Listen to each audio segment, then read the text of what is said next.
Howdy, I'm Dave Winters, Mountain Man Dave on YouTube.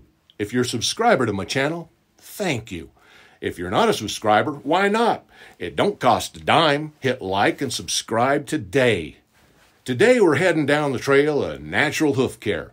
We'll be trimming up a couple of barefoot horses that I trimmed up in April and get them ready for the spring riding season. In the wild Mustang horses travel over 20 miles a day in search of food and water. The natural abrasive action of dirt and rocks against their hoofs trims these wild horses' feet naturally. By trimming my domesticated horses every 6 to 8 weeks, I try to simulate or replicate the natural Mustang hoof, just the way God intended. At least that's my goal.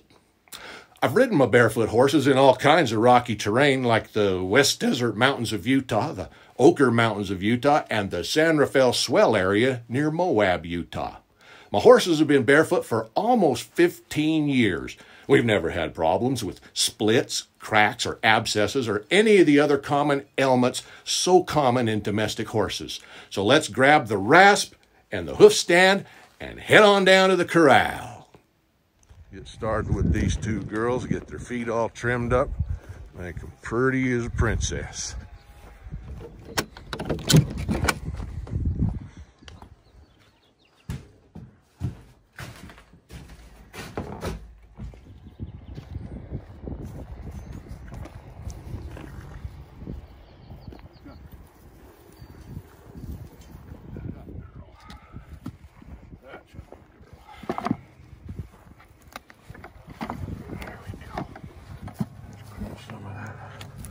Junk out of there.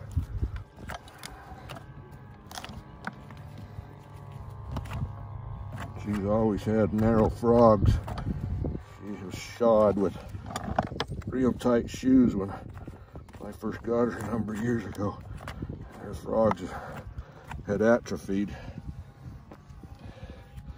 and never spread out since like a good frog should. No bruises there.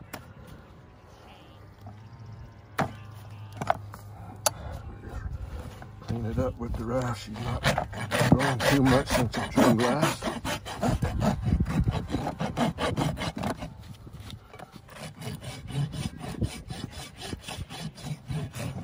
Down the edges, make sure we take out any flare. She had a little flare on the outside quarter.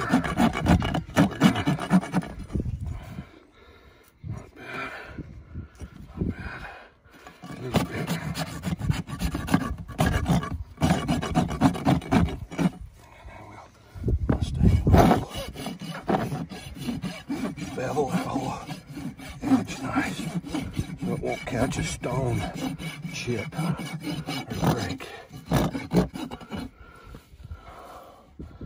Oh, that's a pretty girl. Oh, that's a pretty girl. Pressure on the toe.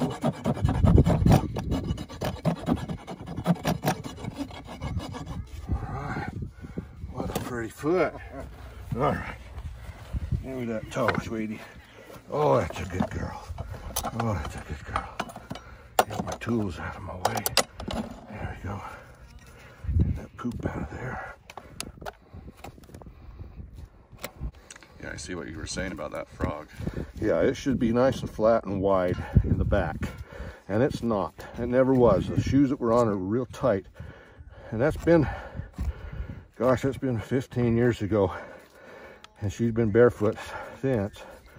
And as you can see, she's just not growing that frog.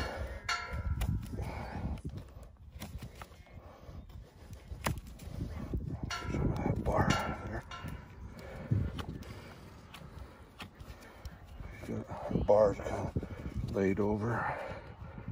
I'll show you what the bars are here in a minute. The hoof wall is this part here, the outer edge, and it comes around to the heel and then comes to here where it tapers to an end. This is the bar. Okay.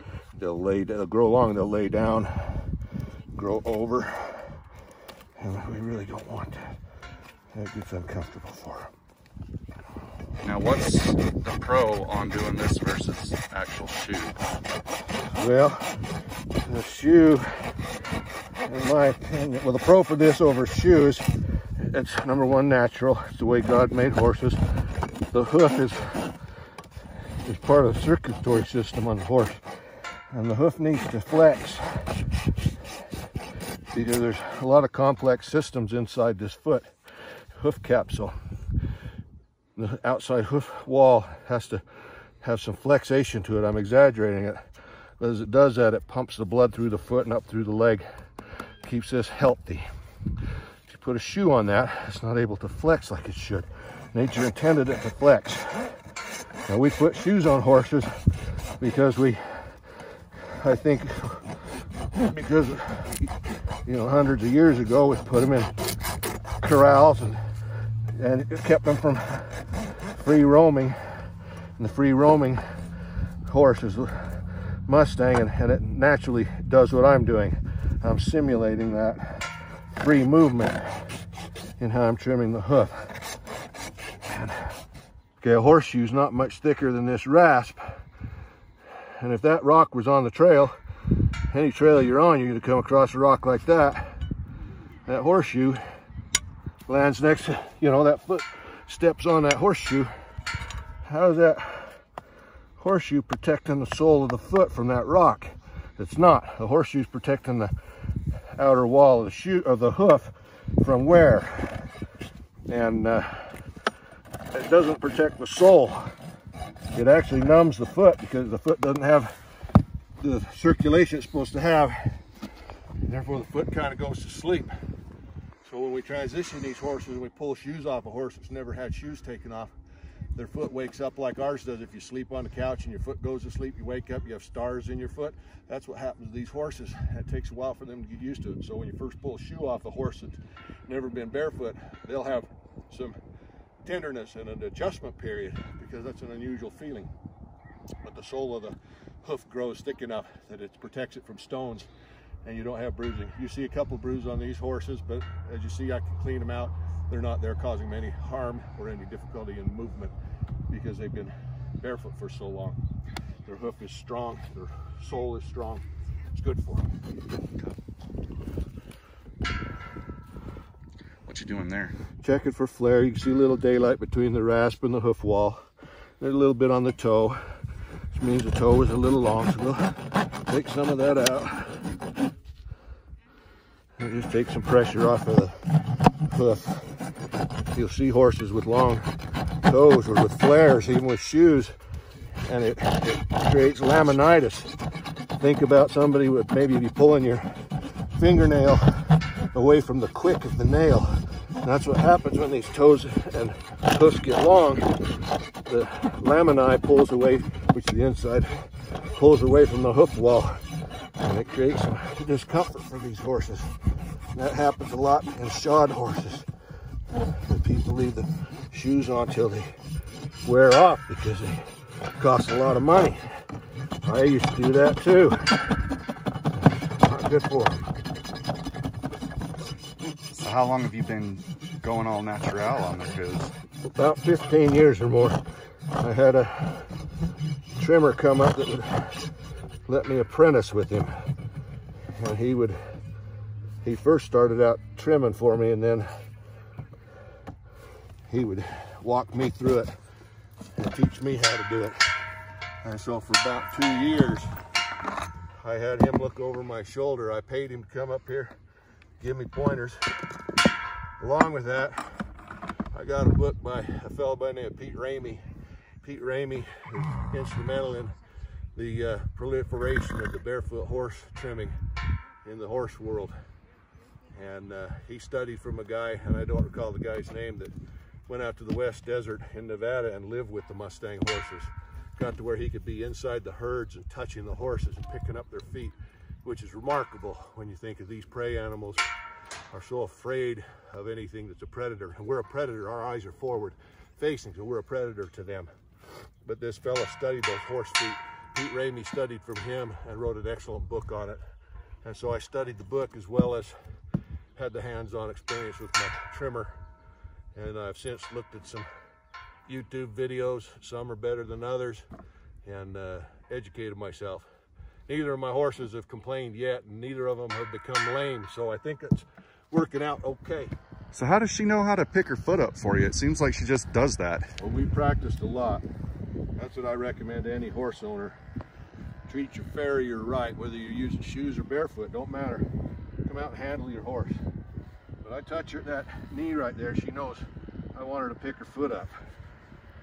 And sometimes she holds it real good, sometimes it's awkward for her, but she knows to pick up. And I rest it on my thigh so it, as low as I can get it, so it doesn't crank on her real bad.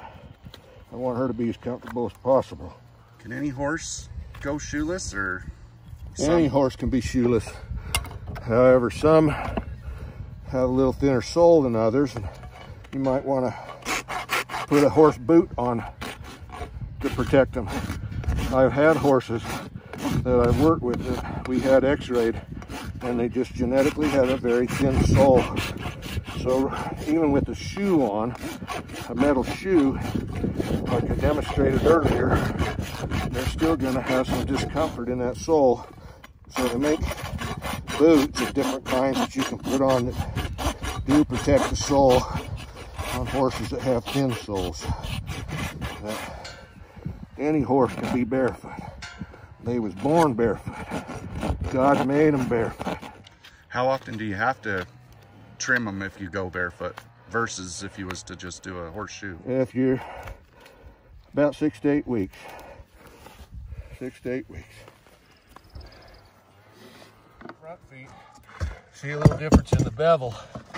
That's because you trim each foot for the horse, you trim each foot as an individual, not for the horse. So if I were to trim all 4 feet to make them look uniform and pretty, I might leave one over trimmed or under trimmed. But if I'm trimming that foot for that foot's conformation, when I'm done, there'll be a little bit of difference in their trim, but that foot will be balanced and healthy. Pull it up over her neck, pull it all the way over. Just like that. Now she's caught. That tells her she's caught. So I'm gonna reach up here, come in front of the horse and help put this over her nose. Help her get her nose in that. There you go. Help it get on. I'm gonna tie a knot here to the side. You take this. Right here. Lead her out. You got her. I'm just holding her on. You bring her towards you. Bring her out over the hitching post. Got her. All the way by my. There you go. Bring her head up here. I'm gonna tie her right here. Thanks, buddy. Get the hair off of her. That's all right. That's all right. Knock some of that out of there. Let me see a second. Got knock it out. I'll reach way up here. You get wet, you down low. Watch out. Don't let me get you. Yes, that's like. Woo. Touch your session over there. Very good. Right to the top part, the high up part. Now you've got your horses trained to where you can walk behind them just by putting your hand on their hind quarter, right? Right. Well, horses can't see behind them. They can see kind of a little bit in front and a little bit behind, kind of like in an arc. They can't just see where their tail's at. So that's why a horse will kick. They don't know what's back there. So if you touch them on the rump as you walk behind them, they know you're there. You talk to them, they know you're there. They won't be spooked. They won't kick you. And so even with a little kid like Rexon, if you notice when he walked back here, he touched that horse on the backside so that it knew he was there. And then, you know, you shouldn't be getting kicked. Put that in your book. So is there a difference between dark or black hoofs and light colored hoofs? Yep. You know, I've had people tell me you can't have barefoot, light colored horses. If you notice, the first horse we did, the paint horse, has light colored hoofs. And the consistency of the hoof wall on that horse is softer than this black hoofed horse. For some reason, the black hoofs are harder. The soles are about the same, but This horse's hoofs are much harder for some reason. Could be genetic, but I've also heard it said that, you know, the black hoofs are harder than the light colored. But they can all be barefoot. When's the last time you trimmed them? About April 1st. So all this growth is just since then. 6-7 weeks. Yep. And is that about how often you like to trim them, or? Yeah, about every 6 or 8 weeks. If I'm riding them a lot, they wear down faster, and I don't have to trim quite so often. But a healthy hoof be trimmed at least 8 weeks. Every 8 weeks. And what's that tool you're using there? This is my nippers. She's a little overgrown, so more so than the other horse, so I'm gonna nip a little wall off. I understand that horses can feel a fly land on them. So if they're that sensitive, how do they feel any pain as you're doing this? Well, they're very sensitive, tactile animal, and they can feel a tiny fly land clear on any side of them. And if you strike a horse, slap a horse with your hand, you know, that hurts them. You know, you should pet a horse, pat a dog, because it does hurt them. But when we trim their feet, if we trim them right, there's no pain involved. We're not getting into the quick. Right here we got some callous sole that we're kind of rasping off. It doesn't hurt them if done right. If we hurt the horse, we're sure not doing it right. Darn flies.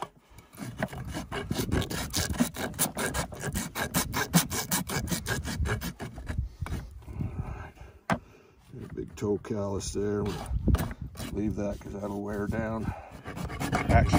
Okay, here we go. That toe trimmed up nice. Flares out. She got a little flare in this quarter here. Toe's nice. Inside quarter's not bad. What do you do if there's a slight crack or anything like that? Is there something different you do? You trim.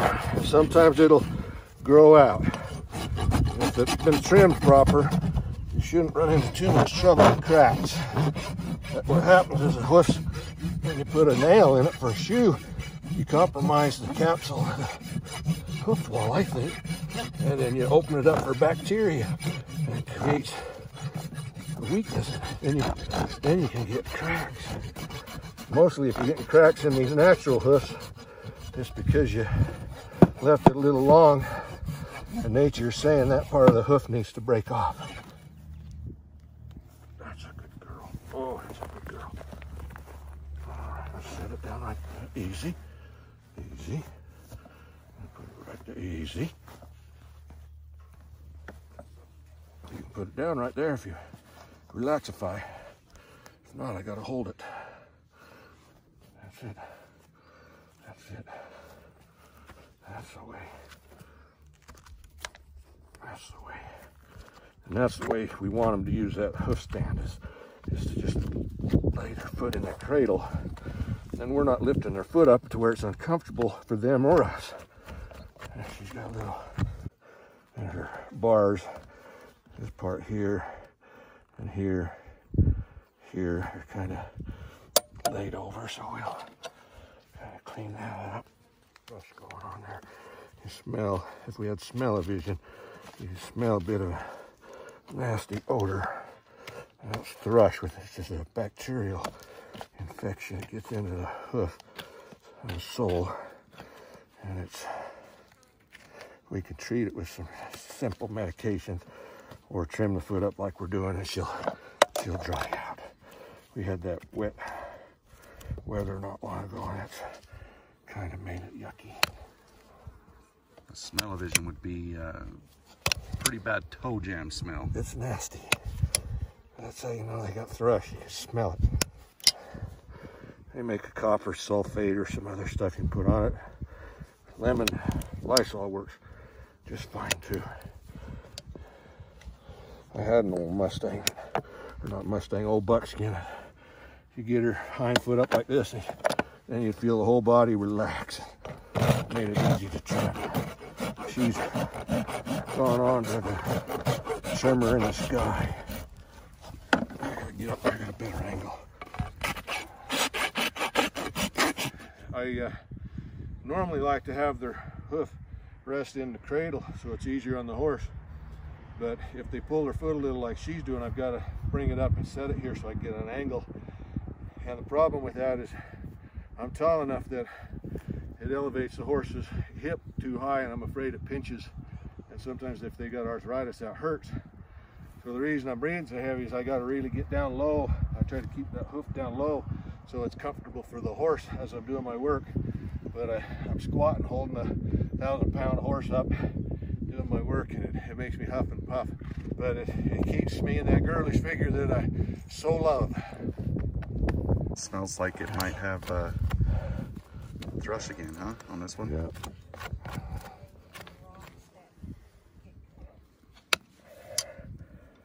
We know we're trimming right if we can make it come off in one piece. At least that's what I think. Almost there. Almost one piece. All right. Hang on, sister.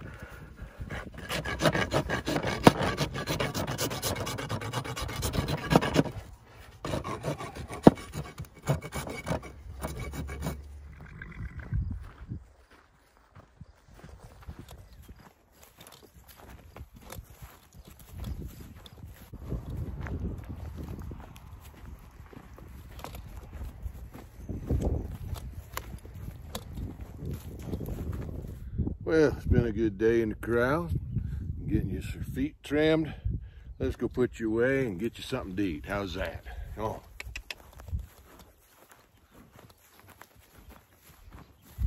Thanks for watching. Be sure to click like and subscribe. Happy trails, Pard.